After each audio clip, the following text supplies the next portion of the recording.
स्वागत है साथियों आपका एग्री सक्सेस आईक्यू के अंदर। और आज हमारे सामने हैं सुधांशु जी, जो एएफओ जिसको हम कहते हैं एग्रीकल्चर फील्ड ऑफिसर, और या हम कहते हैं एग्रीकल्चर एक्सटेंशन ऑफिसर। और वो हमारे साथ में है आज। जो बच्चों को विभिन्न प्रकार की परेशानियां आती है, क्योंकि ये जो यहाँ तक पहुँचे हैं सभी स्ट्रगल करके पहुँचे हैं। एक सर, सबसे पहले मैं स्वागत करना चाहूँगा आपका अपने चैनल के अंदर। और आपका मैं सर का बहुत बहुत धन्यवाद कहना चाहूँगा, क्योंकि इन्होंने ये चीज़ कही कि क्यों ना हम किसी बच्चे की मदद करके कर पाएँ। तो इसी बात को लेकर सर का स्वागत करते हैं। तो सर, आप अपने बारे में थोड़ा बताइए, उसके बाद में आगे चलते हैं हम। सर, मेरा नाम सुधांशु रंजन है।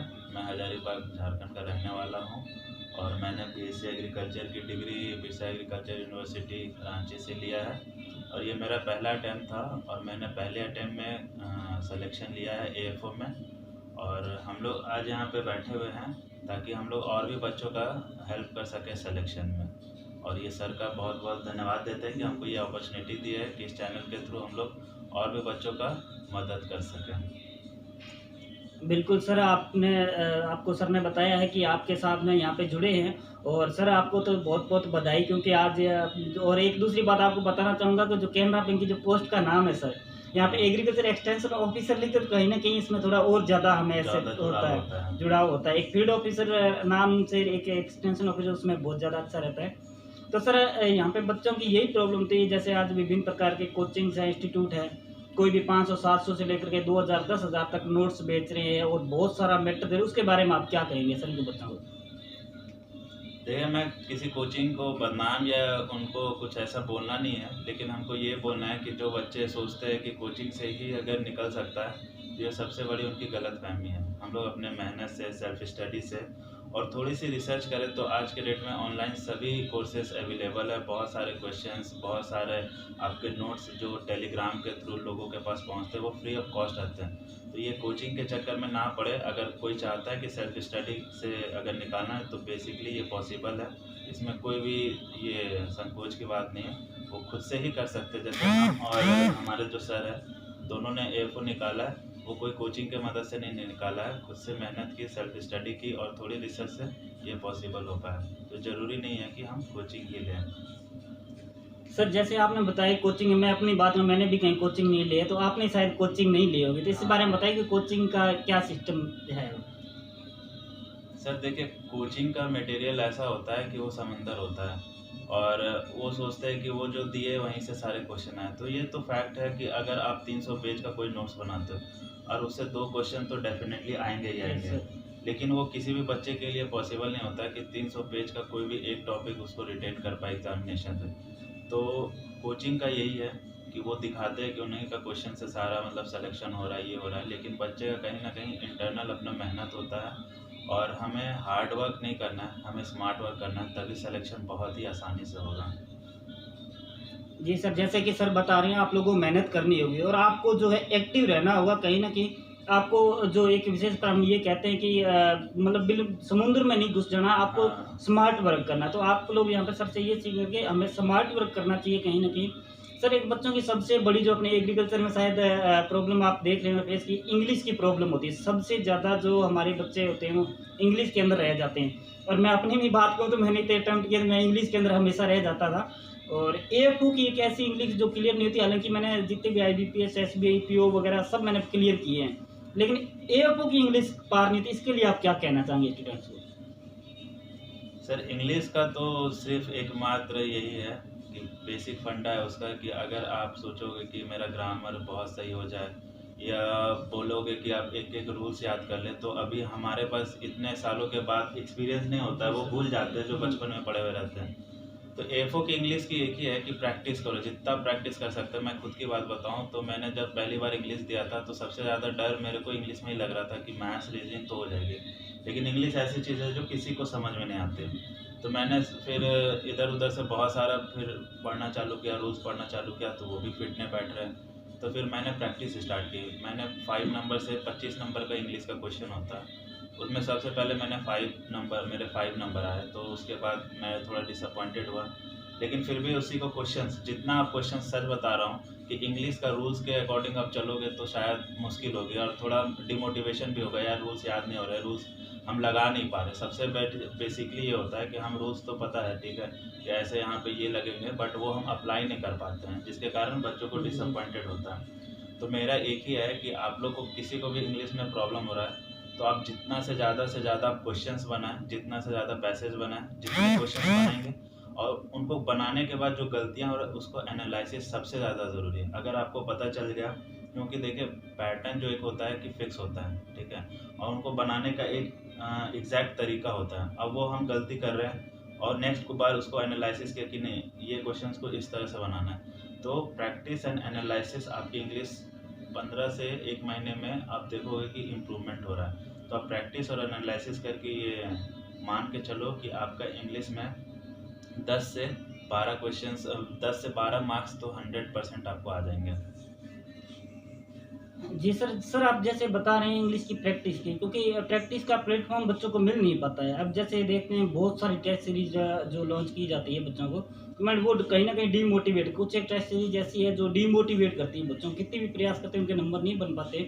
तो हम हालांकि किसी कोचिंग का कोई एडवर्टाइजमेंट यहाँ पे नहीं कर रहे हैं, फिर भी एक आइडिया हो कि बच्चों को ऑफलाइन में किस हिसाब से बुक्स कोई परचेज करके इंग्लिश में प्रैक्टिस करनी चाहिए, या कोई ऑनलाइन की जो है आपकी कोई टेस्ट सीरीज हो, क्योंकि आजकल बहुत सारी सस्ती भी टेस्ट सीरीज आ रही है जो बच्चे अफोर्ड कर पाते हैं। तो इसके बारे में आप क्या कहेंगे? बुक्स तो दिशा की मैंने खुद पर्सनली उसको यूज़ किया है और टेस्ट सीरीज़ की जो टेक्स्ट बुक थी वो सस्ती आती है, 199 में 1 साल का उसका प्रीमियम रहता है। आप कोई भी उसमें जितने भी बैंक्स के एग्ज़ाम है उसको आप प्रैक्टिस कर सकते हो। तो 200 रुपये में आपको मैथ्स, इंग्लिश और रीजनिंग मिल जा रहे हैं, तो वो मतलब इफ़ेक्टिव है कि बच्चा हाँ अफोर्ड कर सकते हैं। और वही पता है ना आपको कि दिशा का बुक अब जो प्रीवियस ईयर होता है उसकी जो प्रीवियस ईयर होती है, क्योंकि वो प्रीवियस ईयर से ये बुक बना हुआ रहता है, तो उसको आदमी को लगता है कि हाँ इस टाइप के क्वेश्चंस आ रहे हैं। तो हमें सबसे पहले देखना रहता है कि किस टाइप के क्वेश्चन आ रहे हैं जो लोगों को थोड़ा आइडिया लगे कि हाँ हमें इस डायरेक्शन में अपनी पढ़ाई करनी है।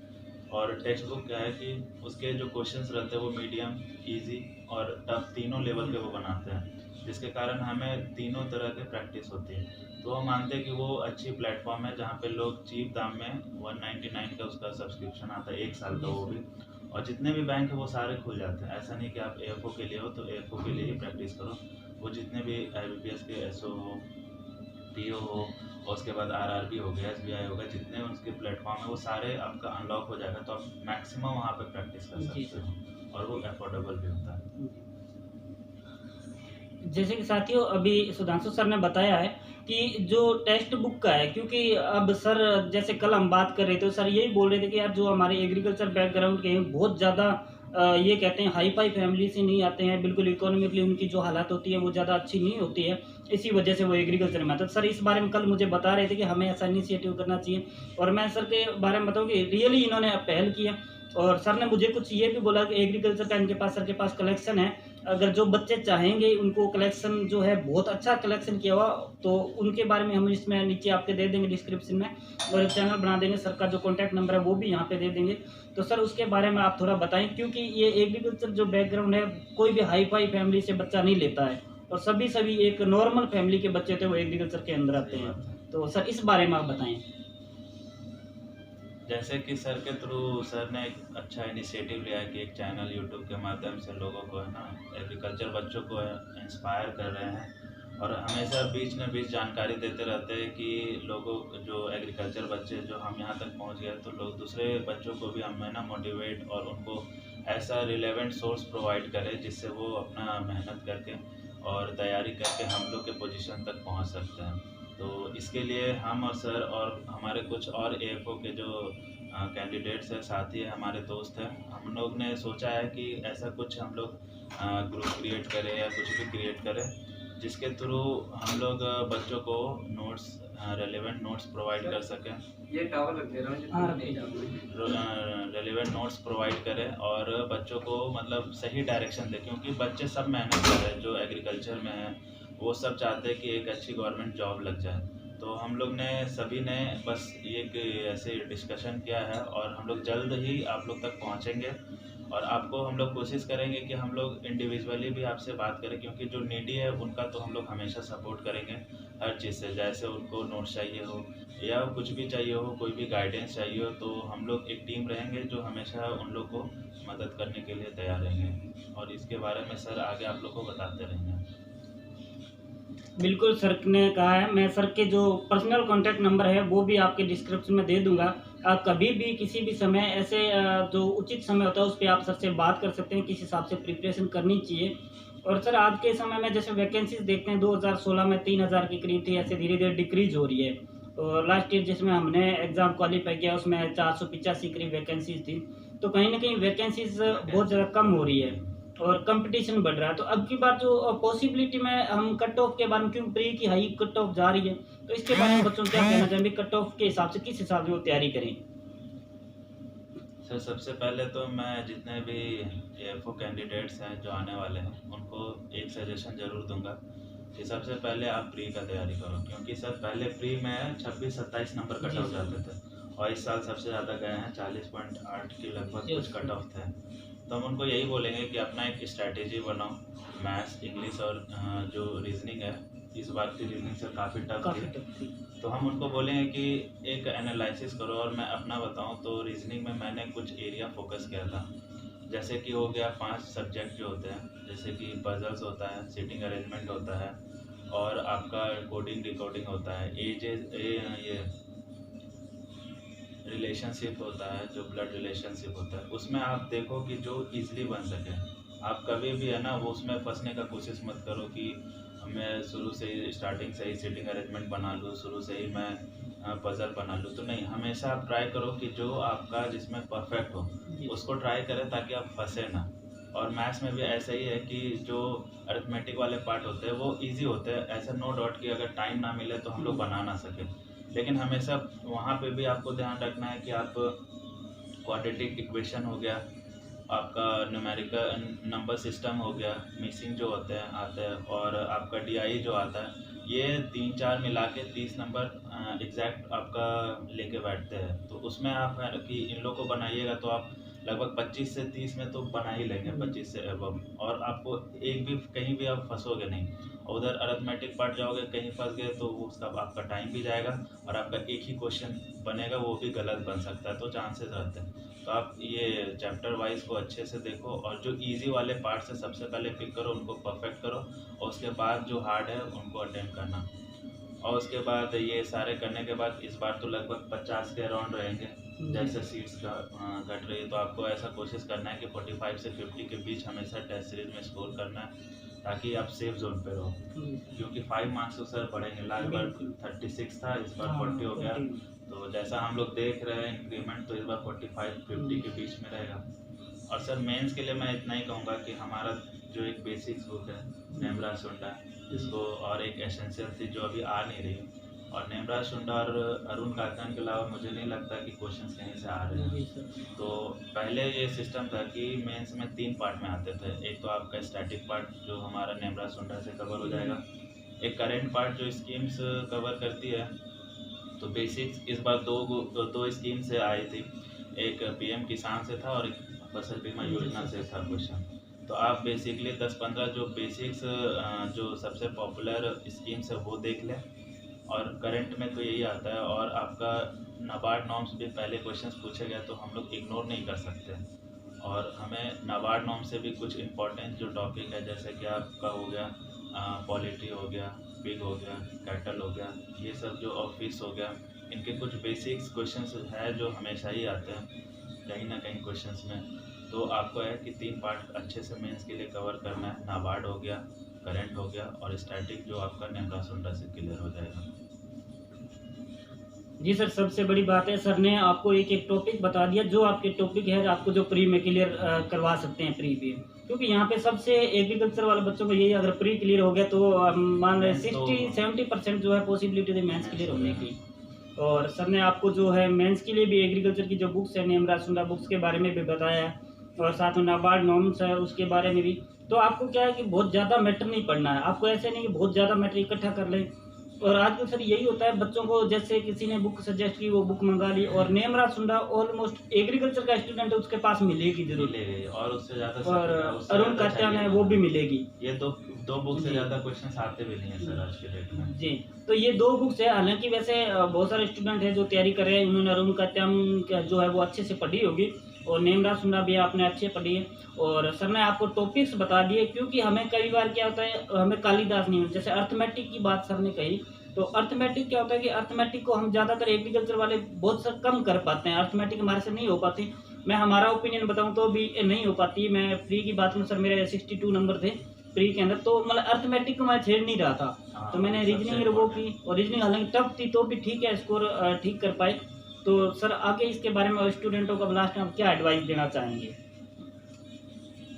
सर मैं यही एडवाइस दूंगा कि हमारे जैसे हम लोग कोई बहुत इंटेलिजेंट नहीं है कि हमारी बहुत ज़्यादा CGPA है, हम लोग एक एवरेज स्टूडेंट हैं, और अगर हम लोग इस मुकाम पे पहुंचे हैं, इस लेवल का, कैनरा बैंक जो आप जानते हैं 3rd लार्जेस्ट हो चुकी है, और इस बड़े ऑर्गेनाइजेशन के अंदर हम लोग अगर सेलेक्ट हुए हैं तो कहीं ना कहीं ये है कि आप भी सेलेक्ट हो जाइएगा। ऐसा नहीं है कि कोई ये बहुत बड़ा यूनिवर्स जैसा चीज़ है जो भेजना मुश्किल है, ये बहुत ही आसान है। आप बस अपना स्मार्ट वर्क, डेडिकेशन से आप लग जाओ, और रेलिवेंट सोर्सेस का ही इस्तेमाल करें, ज़्यादा मतलब इधर उधर ना भटकें। भटकना सबसे ज़्यादा ये फेलियर का निशानी हो जाता है सर।